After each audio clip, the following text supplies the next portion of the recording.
The Carousel by Richard Paul Evans. Read by William Dufris. To dream is to hope. To hope is to live. Michael Keddington's Journal. Prologue. There are years of our lives that pass like strangers on a busy street walk, as quickly forgotten as encountered. Then there are those years whose events cling to us as tenaciously as relatives to a rich uncle's will. 1989 was such a year.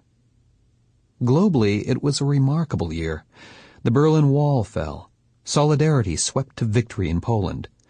And while the first free election was held in Russia, 500,000 Chinese students protested for democracy on Tiananmen Square.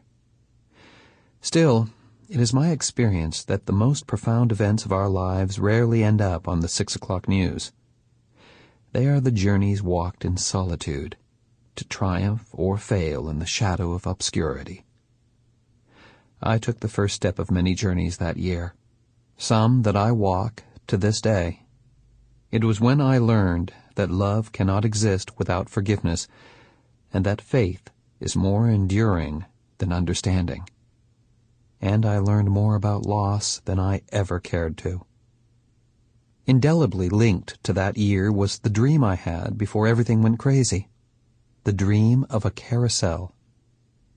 I have always been fascinated by dreams. As a teenager, I once kept a journal of my dreams for an entire summer. They were, to my way of thinking, as meaningless as they were bizarre, though I'm sure they'd provide a banquet of pathological tidbits for a psychologist. I am not alone in my fascination with dreams. From the ancient Babylonian dream books to the writings of Freud, dreams have played an important role in history.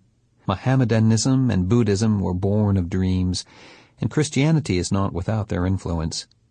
Some cultures believe that dreams are the walk of the soul, going so far as to punish a man for the crimes committed in his dreams. There are those who believe dreams are prophetic, portents of future events. It is a theory not without its evidences. Abraham Lincoln dreamt of his own death. A few days before his assassination, he told a friend that he dreamt there was a crowd gathered in the White House around a coffin. "Who has died in the White House?" he asked a soldier. "The president," was the answer. "He was killed by an assassin." A loud burst of grief from the crowd woke him.